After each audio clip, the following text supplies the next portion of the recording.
Hey nerds, welcome back to my channel. We're doing another book haul today. Yes. Today I'm going to be doing a haul of all the books I got for my birthday. But before we get into that, I just want to thank you so much for being here. I really appreciate it.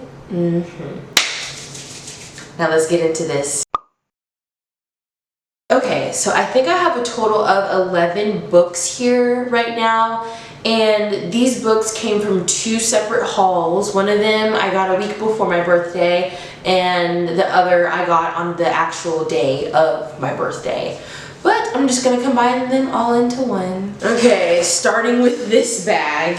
All right, first book on the docket, we have Take a Hint, Dani Brown by Talia Hibbert. Guys, I finally, I'm excited.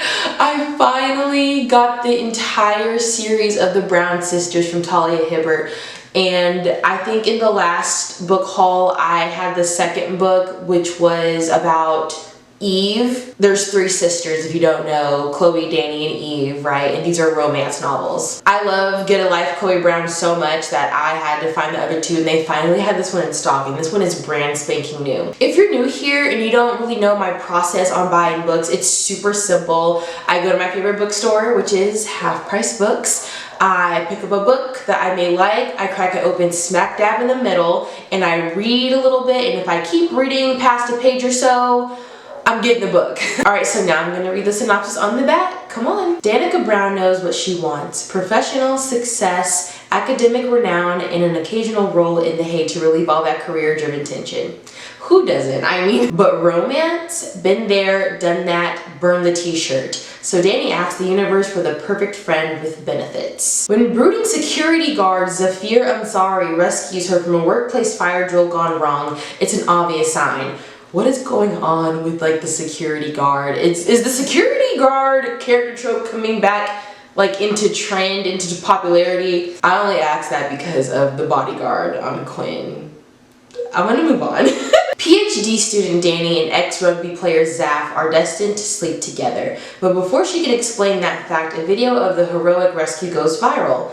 Now half the internet is shipping hashtag Dr. Rugbay, and Zaf is begging Dani to play along. Oh, the old fake relationship trope, lovely. Dani's plan is simple: fake a relationship in public, seduce Zaf behind the scenes, but grumpy Zaf is secretly a romantic and he's determined to corrupt Dani's stone-cold realism.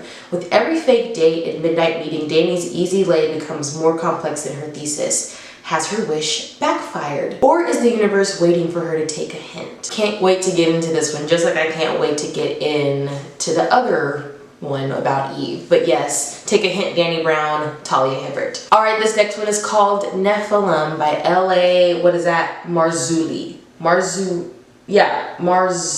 sorry. It's like shrink wrap or something. The tagline says, "The truth is here." Is it? Come on, let's read the back. They're not human. They come from somewhere else, somewhere far away. 2 years ago, Art Mac McKenzie was a respected newspaper journalist with a wonderful family and a bright future. Now he lives alone, fighting the temptation to drink and trying to survive as a freelance writer. His faith in God, humanity, and virtually everything else is gone. All that's left is a pile of bills and the ache of his son's death. Then comes the opening of the multi-million-dollar new wing of the Westwood Center, the assignment to cover it, and on the 6th floor psychiatric ward, a distraught patient's fantastic tale of alien abduction and impregnation. So it begins a media story with international implications and more trouble than Mac has ever imagined. Skeptical but hot for a story, Mac follows a lead to where he comes across the remains of one of the Nephilim, ancient biblical giants sired by demons and born of human women. It's just the tip of a terrifying supernatural iceberg,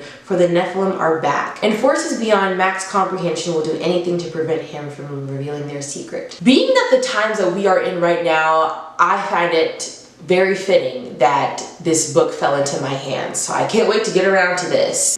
Nephilim. Alright, this next one is called Exit West by Mohsin Hamid. This is a very cute book cover, and it's also a hardcover. Now, since she's a hardcover, we're gonna open her up, alright? In a country teetering on the brink of civil war, two young people meet. Sensual, fiercely independent Nadia and gentle, restrained Saeed. They embark on a future love affair and are soon cloistered in a premature intimacy by the unrest roiling their city. When it explodes, turning familiar streets into a patchwork of checkpoints and bomb blasts, they begin to hear whispers about doors that can whisk people far away, if perilously and for a price. As the violence escalates, Nadia and Saeed decide that they no longer have a choice. Leaving their homeland and their old lives behind, they find a door and step through. Exit West follows these remarkable characters as they emerge into an alien and uncertain future, struggling to hold on to each other, to their past, to the very sense of who they are. Profoundly intimate and powerfully inventive, it tells an unforgettable story of love, loyalty, and courage that is both completely of our time and for all time. I'm gonna make a prediction because when I picked this up and read it in the middle in the bookstore, I had to pause. I think both love interests are going to die by the end of this story. I don't think they're gonna make it to this promised land. I have no idea if this is like depicting a real war in fiction or if it's a fictional war. Whatever the case may be, I do not think they're gonna make it, but we will see when I get to this. And it's also not that long, like look how thick it is. It's not that long, so I feel like this will be a very breezy read. But yeah, Exit West. All right, this next one is called Malibu Bluff by Jana King. It also says a Seasonaries novel, so this may be like a part of a series or something, but I picked it up anyway. Let's read the book jacket. Every summer is curated as a dream for 6 20-something seasonaries, handpicked by Lyndon Wild, the chic founder of her namesake clothing line. The summer takes these influential brand ambassadors to the West Coast. Mia, a resourceful young designer, is chosen to lead the pack, roped back into a second season by a deal she can't refuse, in the hope to leave behind her grief over her mother's death for the California sun. Mia is thankful she won't have to live with Presley, a former seasonaire who is now handling Lyndon Wild's public relations after making a meal out of the tragedy that struck in Nantucket the summer before. In Malibu, she will share a stunning modern romance with Eve, an outspoken activist, Alex, a gorgeous boundary pusher, Chase, a warm-hearted surfer, Oliver, a preppy charmer, and enigmatic, why can't I say that word? Enigmatic Brandon, the son of Lyndon's business partner. Brandon is also the producer of the brand's new digital channel, which will up the stakes for the seasonaire's exposure. Their antics are juicy entertainment for their throngs of fans and followers. But trouble from Mia's past comes back to haunt her, threatening not just her future, but the fate of the other seasonaries. Have I been saying seasonaries this whole— seasonaires, excuse me. I've been saying seasonaries, it's seasonaires, I'm so sorry. And when the line between what's real and what's staged gets blurred, the results could be deadly. So I just now noticed this after reading the book jacket. This kind of sounds like Outer Banks. Mind you, I have never seen a single episode of that TV show, but from what I've heard, kind of sounds similar, but that was the rundown of Malibu Bluff. Next one, we have a returning author in our midst. This is How to Sell a Haunted House by Grady Hendrix. Now, if that name sounds familiar, I did a read in Rouge over one of his other books, The Final Girl Support Group. Y'all, I cracked this open in the middle and it was a good old fight between siblings and it was juicy, so I went ahead and bought it. I bought it home with me. Let's check out the synopsis. When Louise finds out that her parents have died, she dreads going home. She doesn't want to leave her daughter with her ex and fly to Charleston. She doesn't want to deal with her family home, stuffed to the rafters with the remnants of her father's academic career and her mother's long life obsession with puppets and dolls. She doesn't want to learn how to live without the two people who knew and loved her best in the world. Most of all, she doesn't want to deal with her brother Mark, who never left their hometown, gets fired from one job after another, and resents her success. Unfortunately, she'll need his help to get the house ready for sale, because it'll take more than some new paint on the walls and clearing out a lifetime of memories to get this place on the market. But some houses don't want to be sold, and Louise and Mark's home has other plans for both of them. Like his novel, The Southern Book Club's Guide to Slaying Vampires and the Final Girl Support Group, shout out, How to Sell a Haunted House is a classic Hendrix, equal parts heartfelt and terrifying. It's a gripping new read from the horror master. I did enjoy The Final Girl Support Group by Grady Hendrix, so I hope that I enjoy this as well. But yeah, you. Glad to see him back on the shelf. How to Sell a Haunted House. Alright, next book on the docket, we have Epic Tales, Greek Myths and Tales. Now this is the same group who published the African ghost stories and stuff like that. I don't know if I've shared this on the channel before, but when I was younger, I had a Greek mythology phase. I feel most people do, but some people never come out of it. I've lost touch with that part of myself, but I've always found Greek mythology and tales to be super interesting. Thus, my Medusa tattoo, okay? If I'm not mistaken, this has all of the Greek myths in it from A to Z, okay? Every single thing. It should have Orpheus and Eurydice in here. I think I saw that in the table of contents. It has Hades and Persephone in here. It has Hercules in here. All the ones we know and love. Yeah, it has to be all of them because look how thick this damn thing is. But yeah, Greek myths and tales. I can't wait to refresh my memory. I might end up reigniting my obsession. Who knows? Okay, second bag. Every time I go to Half Price Books, especially when it's like a big shopping trip, I try to collect different bags. I'm on my 6th bag right now. I got this one yesterday on my birthday. Alright, next book on the list we have Before We Were Wicked by Eric Jerome Dickey.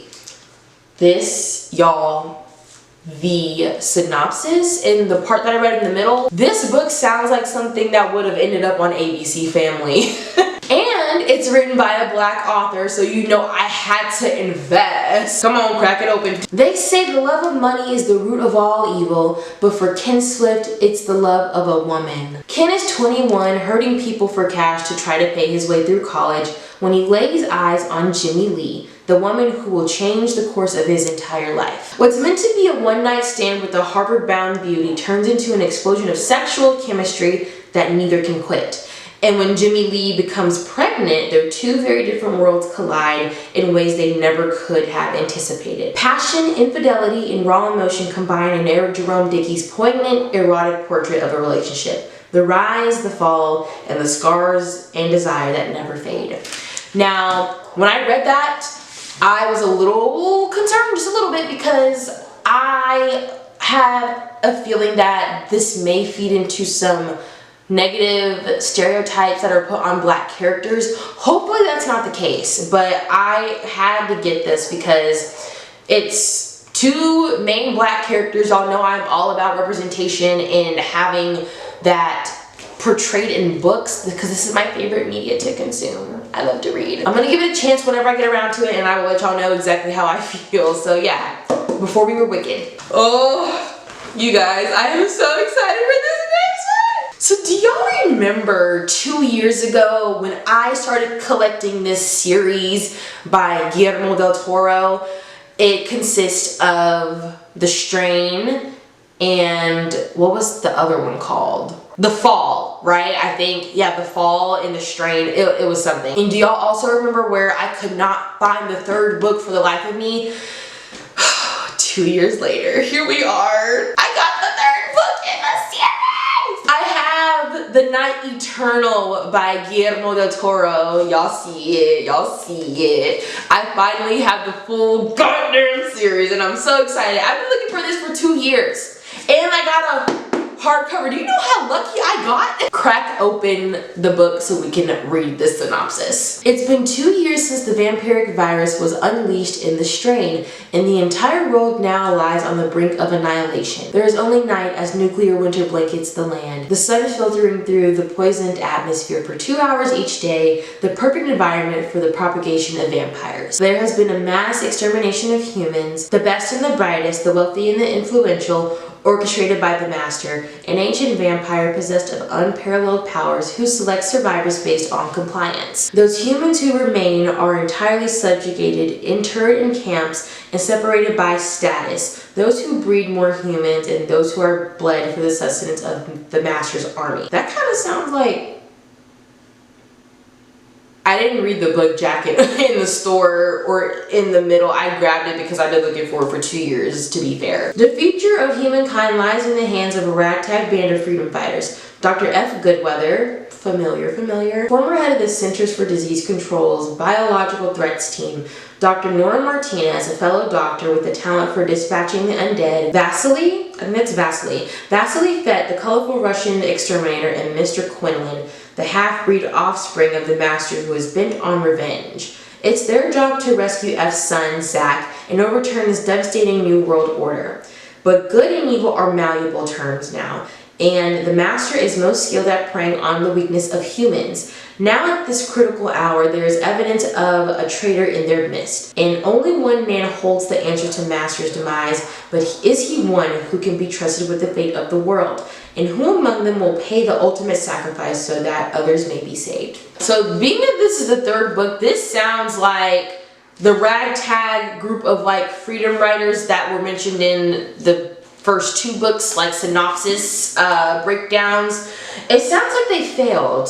And it sounds like they're on the brink of breaking up and possibly dying. I find that to be very interesting because this is the last book in the series, and what if it's not a happy ending? I can't wait to get into that. I still haven't gotten into The Strain or The Fall. I'm working on it. On to the next book, we have The After Party by Anton de Clavon. I think that's how you say it. De Clavon? Is that like French? She's giving Jordan from Great Gatsby, but this book takes place in the 1950s, not the 20s. I'm gonna read it to you. Hold on. Oh, it's de Clavani. I didn't see the I. I thought that was a T. Sorry. Anton de Clavani immerses readers in the sun-drenched world of 1950s Texas socialites with the story of friendship that is as obsessive, euphoric, and consuming as any romance. So is it sapphic, yes or no? Joan Fortier is the epitome of Texas glamour in the center of the 1950s Houston social scene. Tall, blonde, beautiful, and strong, she dominates the room and the gossip columns.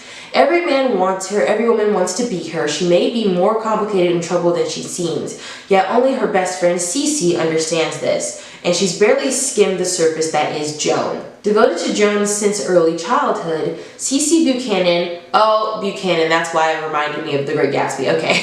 Cece Buchanan is either her chaperone or her partner in crime, depending on the night and whom you ask. With her solid husband and her sweet young son, some say Cece shouldn't be concerned with Joan's single girl exploits, but the two have grown up almost like sisters, to the point that it isn't always easy to tell where one ends and the other begins. When Joan starts to drift out of reach and beyond the borders of their confined world, the summer they are 25, Cece considers it her responsibility to bring her back to the fold, for better or for worse. This is a highly ordered world of garden clubs and debutante balls, for the women and the money may flow as freely as the oil, but the freedom and power are just out of reach, and indecorous appetites and desires are risky. But as Joan's radical behavior escalates, Cece's investments and perspective begin to shift, ultimately forcing one provocative choice to appear the only one there is. This kind of reminds me of the relationship that I read about in this one book, but I will love to get into this because this sounds like a bunch of drama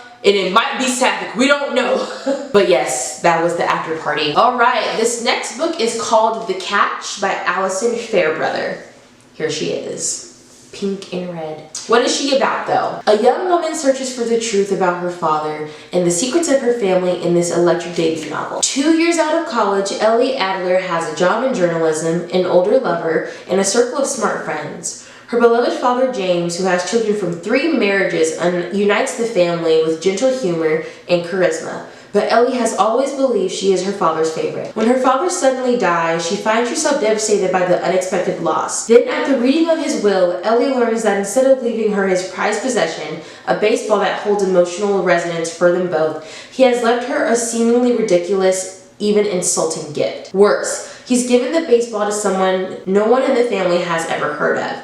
In her grief, Ellie wonders who could have possibly meant more to her father than she did. Setting out to track this person down, she learns startling information about who her father really was and who she herself is becoming. Moving, witty, and unforgettable, The Catch is a story of the gifts we're given over the course of a lifetime by families, friends, and strangers, the ones we want and the ones that catch us unawares. This, to me, seems like a very dark premise, and it's kind of, framed as a loving story between daughter and father and kind of reminiscing on their relationship, but I feel like this is going to take a turn. I don't know why, I just feel it in my gut. But that's The Catch. Okay, last book. It's called Olga Dies Dreaming by Xochitl Gonzalez. It's 2017 and Olga and her brother Pedro Prieto Acevedo, I really don't want to butcher these names, I'm so sorry, are both face names in their hometown of New York. Prieto is a popular congressman representing their gentrifying Latinx neighborhood in Brooklyn, while Olga is the Tony wedding planner for Manhattan's power brokers. Despite their alluring public lives, behind closed doors things are far less rosy. Sure, Olga can orchestrate the love stories of the 1%, but she can't seem to find her own, until she meets Mateo, who forces her to confront the effects of long-held family secrets. Olga and Prieto's mother Blanca, a young lord turned radical, abandoned her children to advance a militant political cause, leaving them to be raised by their grandmother. Now with the winds of hurricane season, Blanca has come barreling back into their lives. Set against the backdrop of New York City in the months surrounding the most devastating hurricane in Puerto Rico's history, Xochitl Gomez's Olga Dies Dreaming is a story that examines political corruption, familial strife, and the very notion of the American dream, all while asking what it really means to weather a storm. So the first reason I wanted to take this home with me, it is a woman of color writing this book, alright? Any chance that there is to support writers who are people of color, I'm all over that, so I'm glad to have this. And this story sounds very interesting, and I think it's gonna break my heart, so I'm looking forward to reading this. Alright, but yes, here are my books in these heavy bags. That is it for the haul today. 11 books, I believe. So that concludes our video for today. If you enjoyed this video, please leave a like. And if you made it to the end of this video, comment an orange heart. I don't know why, just comment an orange heart. And subscribe if you want to. I'll see y'all on the next go round. Okay, bye.